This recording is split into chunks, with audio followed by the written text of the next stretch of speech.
This is a special episode featuring a recovering addict.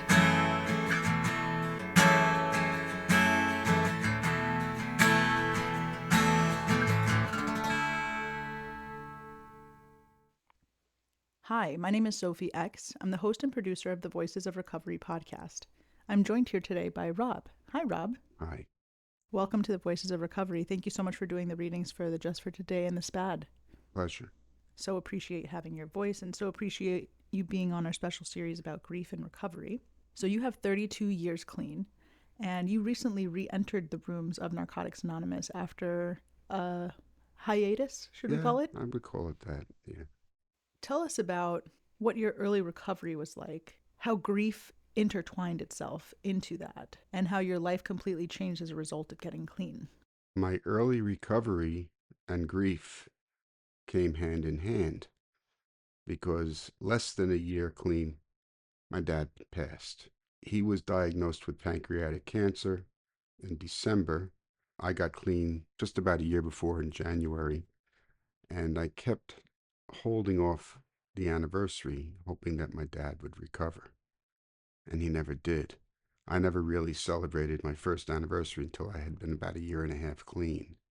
I kept waiting and waiting and waiting. I had a problem. I knew I had a problem. I addressed it. My dad was supportive. I was in the family business. They said, get phone numbers, call them, dial them, don't file them. And I would take time in the middle of the workday on the business phone and call. And I was shaking.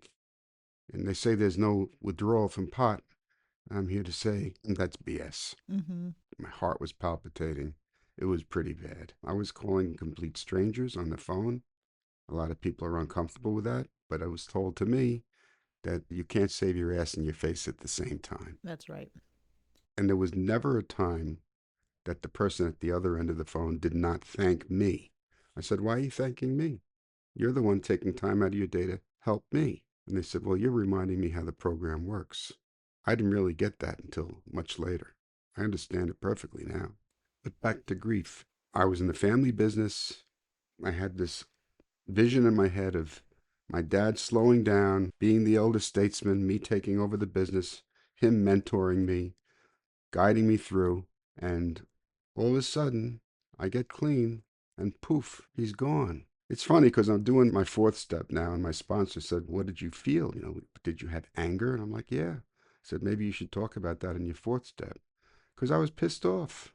I was pissed off. How the fuck could you die? How could you do that? How could you die? And leave me here running a business I don't know how to run by myself. Again, I leaned heavily on, I won't say the program because it's taken me quite a long time to actually get involved in the steps. But I did rely heavily on the fellowship. And there is a distinction Oh, yeah. between the fellowship and the program. The fellowship is comprised of the people. The people, the meetings, the events. And the program is the steps. The steps, that's it. The steps and the traditions, that's it. That's the program. But at the time I was making meetings, I remember going to the Roslyn Men's Group.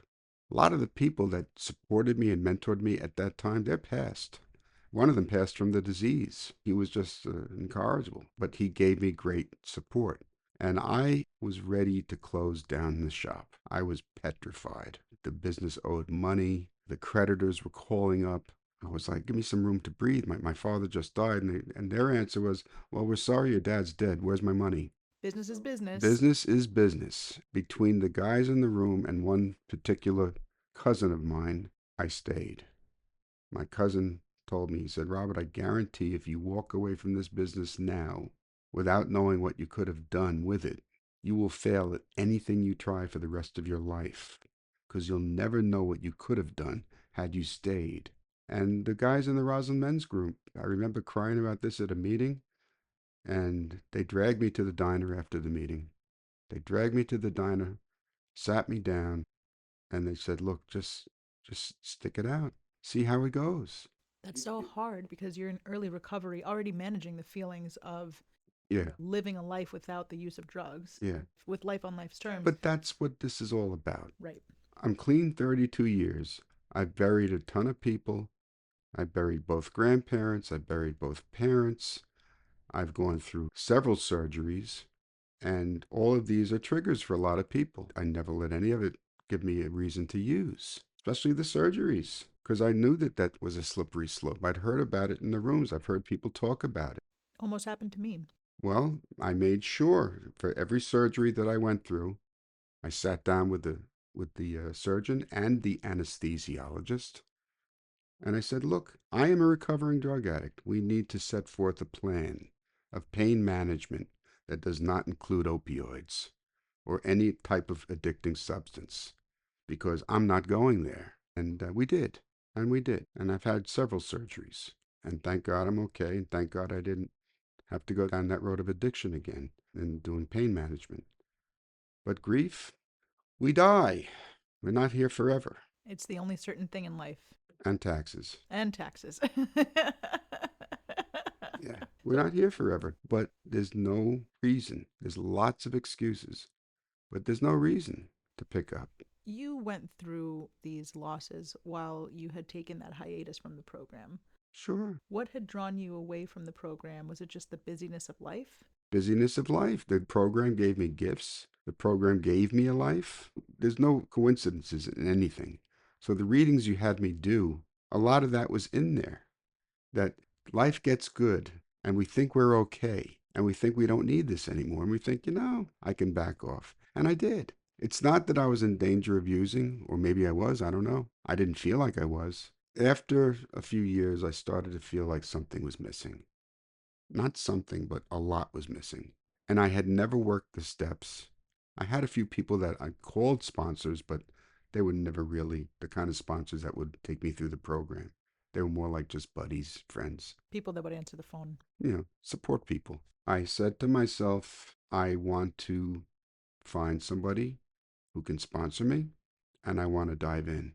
I want to take full advantage of this program, which I had never done before. What was that light bulb moment triggered by? Specifically, the steps. I think maybe ennui, boredom. I had reached a stagnation point. I wasn't getting anything out of it. I was just living day by day. I just felt a void. I knew that there was something missing. And I knew that if I didn't address it, I could be in trouble. Not that I would be, but I knew I could be in trouble. I said, okay, I want to do this. You picked a good sponsor, too. He's a phenomenal man. We picked each other. Well, you told me who your sponsor was. She had heard me share at a meeting and she approached me and she said, I'd like you to share at my meeting. So when I went to share at her meeting, my not as of yet sponsor was in the group.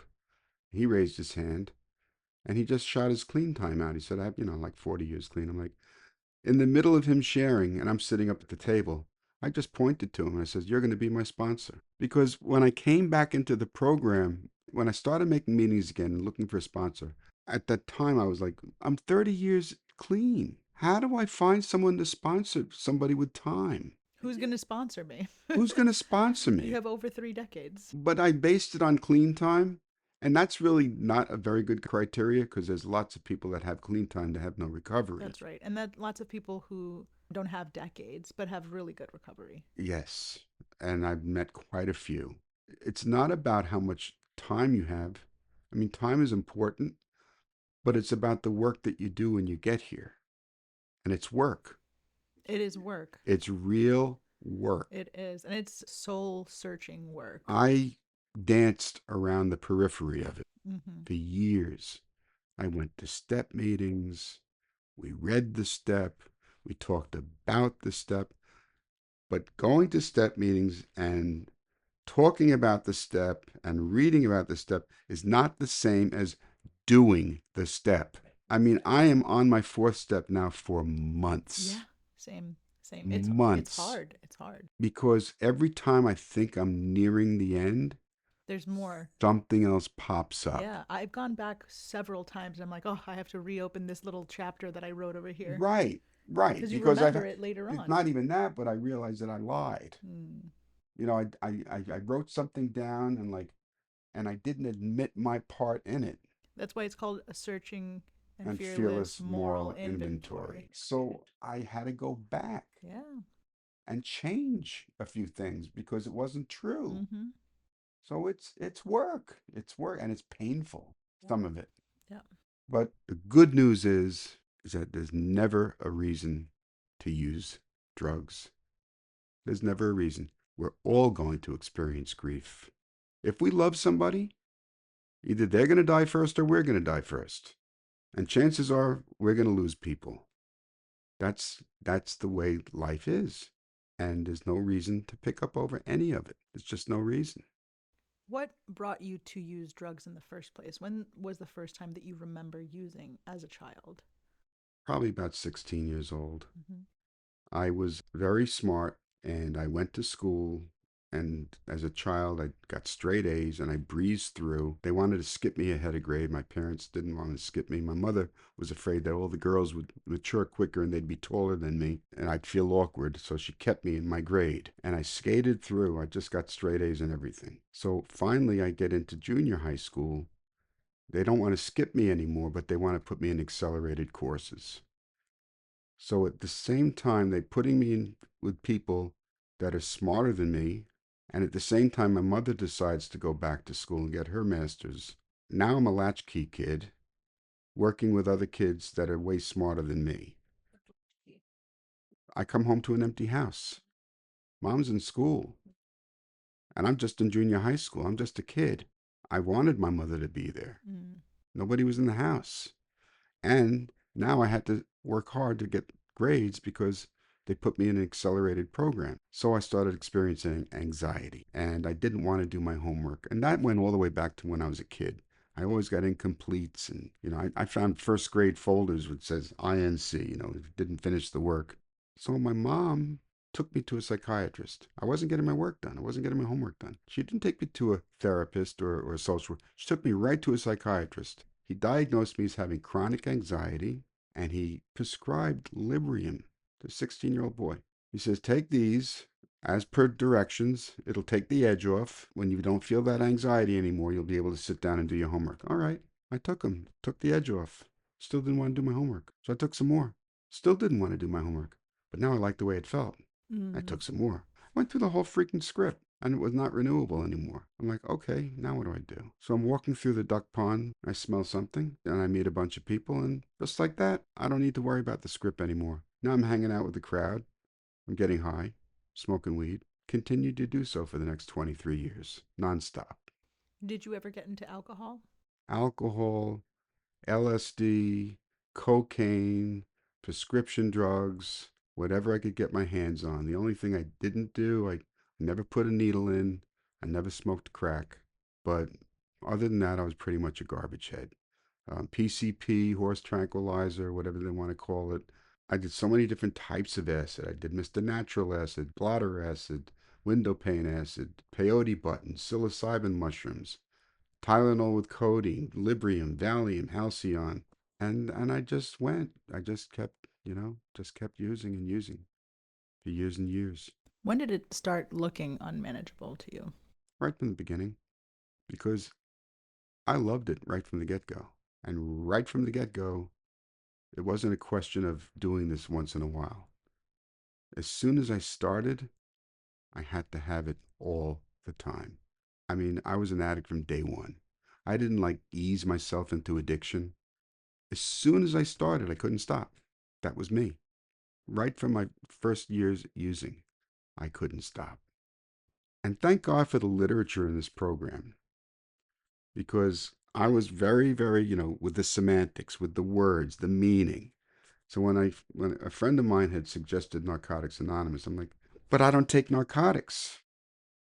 Marijuana is not classified as a narcotic. It's at best it's a mild hallucinogen or a psychotropic drug of a mild nature. It's not a um, it's not an addictive substance. But it doesn't matter what you use. We know that now, but at that, I'm telling you what my thought process was then. That's what I was going through then. So when I say thank God for the literature, that's when I realized what I was. I started making those meetings. And the first week of making meetings, I was stoned and angry. Very stoned and very angry. I started going to Operation Pride in Freeport and I said nothing. And somebody kind of nudged me and said, do you want to share? I'm like, what do you mean? Want to say something? I cursed everybody out. I said, you're all out of your effing minds. I said, I don't know about this happy, joyous, and free BS. It sounds like a crock of crap, but I have a bag of sticky weed in the drawer. I got a bottle of Stoli in the freezer and a bottle of Dewar's under the sink. And after this meeting, I'm going to go home and get smashed. And they all said, we love you, man. Keep coming back. That happened for a whole week until something bit me on the rear end. And I just said, okay. What was that bite? The friend that had told me about NA got clean before I did. Mm-hmm. That really got me upset Why? because I always thought that I was a better addict than he was. We were the two bums laying in the street, but my head was up on the curb and Oh, his was right, down in the right, gutter. right, right. So I wasn't as bad as he was. Clearly. And hey Rob, I got clean. I'm like, get out of town. Really? Yeah, I've been clean for a while now. I'm like, you gotta be kidding me. I was so angry when I found out that he got clean. I just dumped everything in the toilet and that was it. Done. But I gave everything up. So I didn't hold on to anything. And you got clean out of spite. I got clean out of spite. Got rid of the drugs, the alcohol, and the cigarettes. Gave up everything. One fell swoop. One fell swoop. And I got heavy. I did. I ate. That's what happens. Yeah. It's happened to all of us. Yeah. Everyone that first gets clean puts on a couple of comfort pounds. But they're still there. Listen, as long as you're alive and you're not dead. I personally, I like it on this side of the dirt. I love life. So, aside from wanting more, what were the hints of unmanageability? Aside from getting into trouble in school and not being fully complete in your work, because you used for 23 years. Yeah.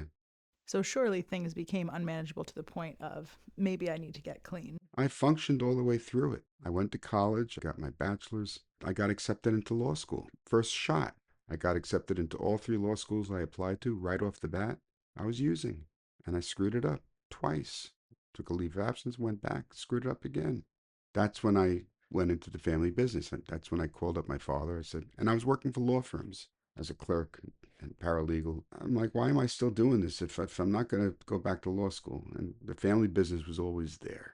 It was like a cushion. So I said, Dad, what do you say? He said, come on. He never threw anything up in my face. He never made me feel bad. He was the most wonderful, giving dad. But he knew I was using it. He didn't know how to approach me about it. The unmanageability remained masked for many years because I was enabled. I was in a family business. They loved me. And whether my job performance was good or bad, it didn't matter because I was being protected. I got high all day long for years. I would get high in the morning before I went to work. I would come up with an excuse why I had to leave the shop, and I made up lies about I was going to measure jobs. I even had a notebook with me, and I would put down addresses and draw pictures of shower doors and mirrored walls and Just a lie. all lies. I would open up the phone book and pull out a name and an address and a phone number. And I went home and got high, brushed my teeth, put Visine in my eyes, went back to work. My father would say, how'd that estimate go? They're thinking about it. They'll let me know. And I had a worker with me who every once in a while we would get high together, but he knew I was like way out of control. And one day I came in to the office. It was 8 o'clock in the morning. We're going out on the road to do a job. In front of my father, he grabbed the keys out of my hand. I said, what are you doing? He said, look at you. You're stoned out of your fucking mind. I'm not letting you put my life in your hands. And I don't care if your father's standing right here. I don't care if you fire me right now. I'm not letting you drive me in the condition that you're in right now. And my father just looked at him, and I couldn't argue with him. I let him take the keys. And it happened with another worker too. Once. I was stoned all the time. All the time. So the workers weren't part of the protection. The workers were concerned for their own safety, but your dad just didn't say anything. Correct. Did you ever admit? Never. Didn't know how to talk to me about it. Never said a word to me. Never. He had his own issues to deal with. He drank. He had problems. We all had problems. He would tell everybody else. He would talk to all his friends about it, which I later found out about after he had passed away.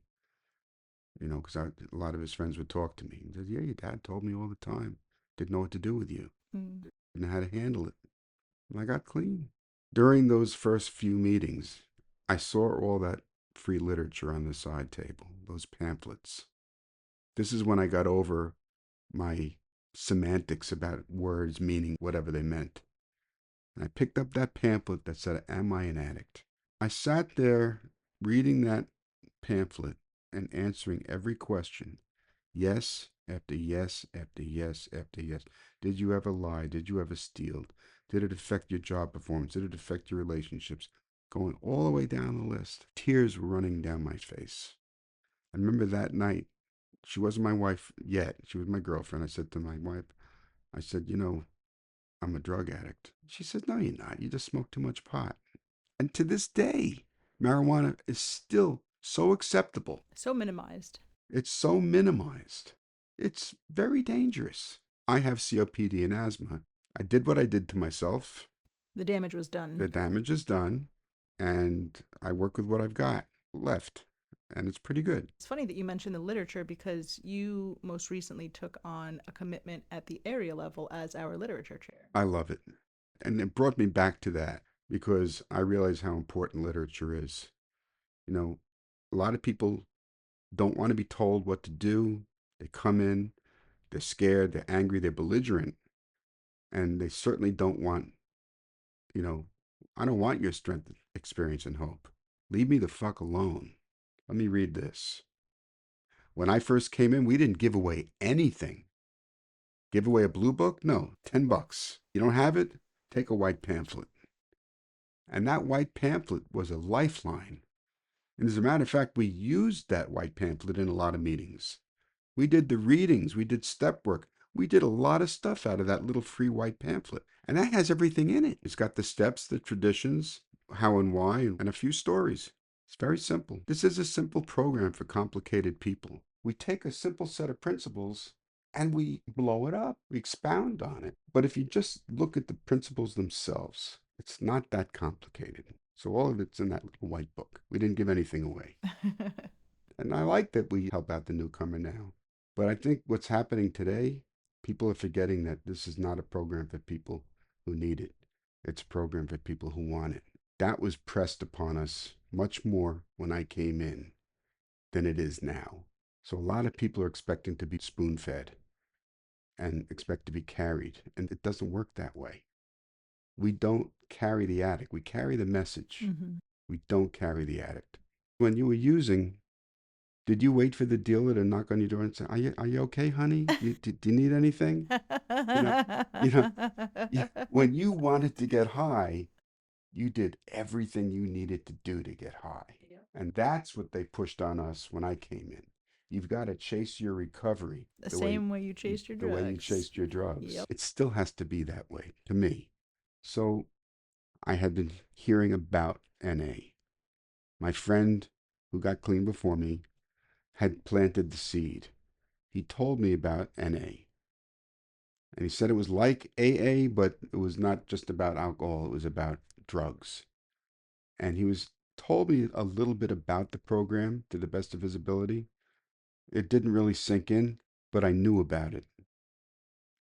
And at that point, towards the end of my using, it was painfully obvious that my life was not just a little, it was completely unmanageable. I was living in a one-bedroom apartment with dirty bong water all over the place, pornographic tapes strewn all over the floor. We still had VCRs.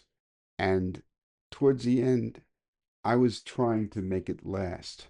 It was expensive. I wasn't buying the cheap stuff. I would drive all the way up to Schenectady and buy a $400, and this was $400 weed 30 some odd years ago.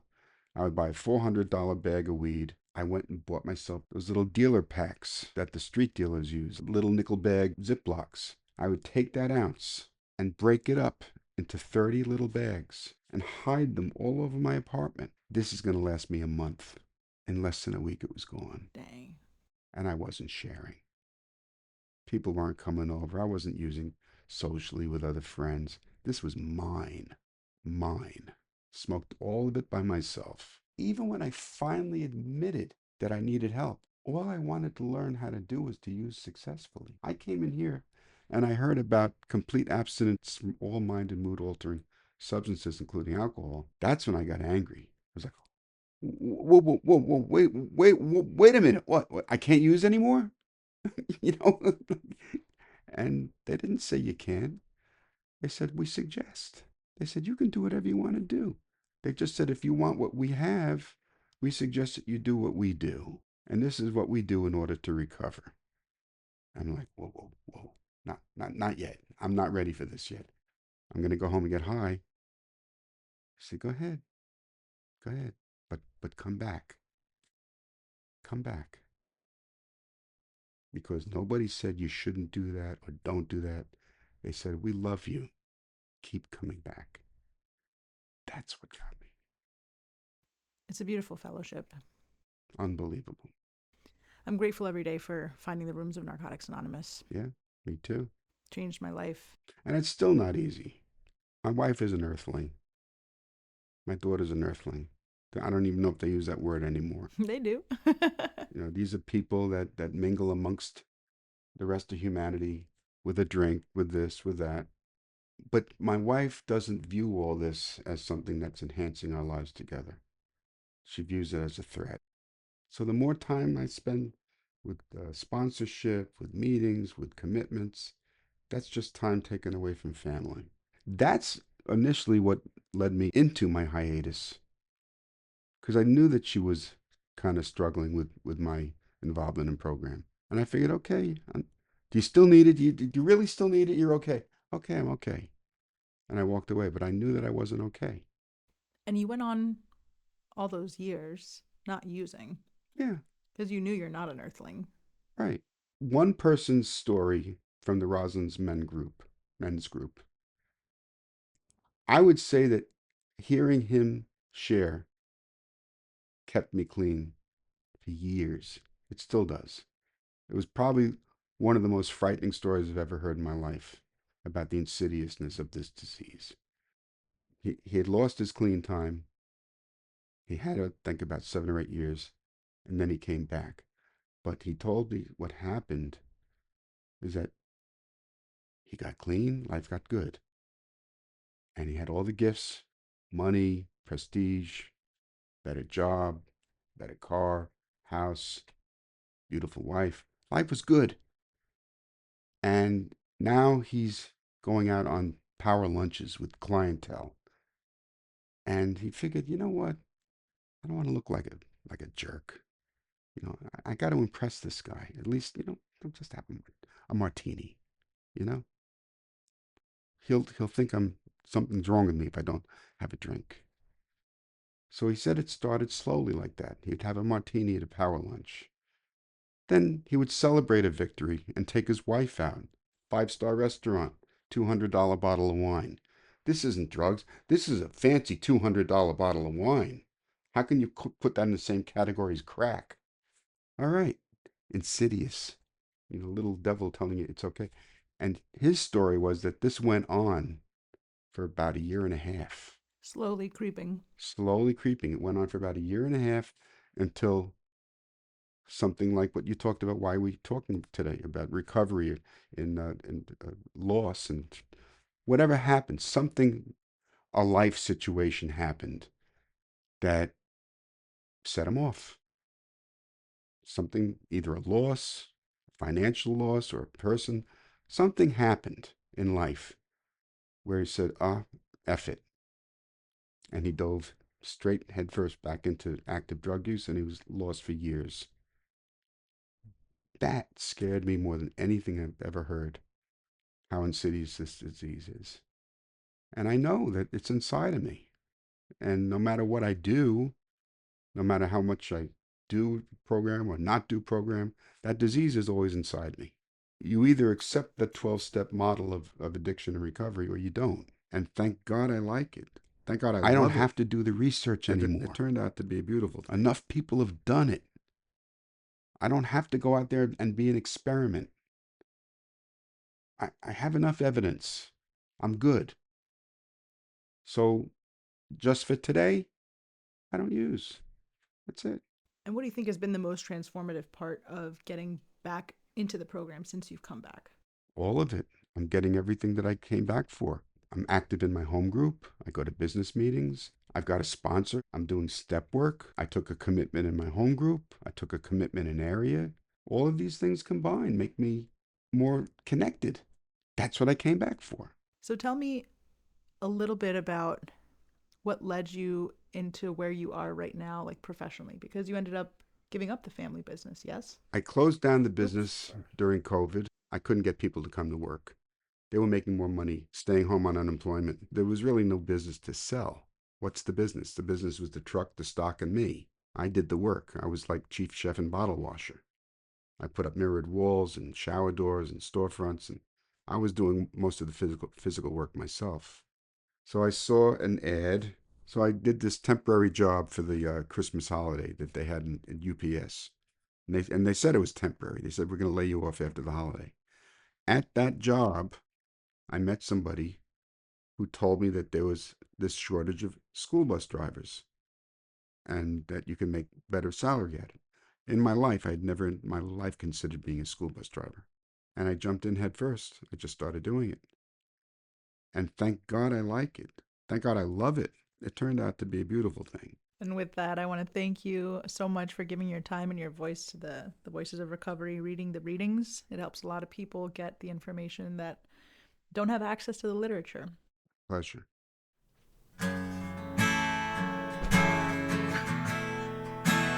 The Voices of Recovery podcast is an independent production of the Works of Wisdom. We welcome your questions and donations via PayPal at voicesofrecoverypod@gmail.com. This podcast is an independent production and is not affiliated with, associated with, authorized by, endorsed by, or in any way officially connected with Narcotics Anonymous or any of its subsidiaries or affiliates. While NA literature may be read during episodes for the purpose of supporting recovery, such use does not constitute an official endorsement or representation by Narcotics Anonymous. In accordance with NA tradition, the NA name is not to be used to endorse or be affiliated with any outside enterprise, and no such endorsement or affiliation is usage.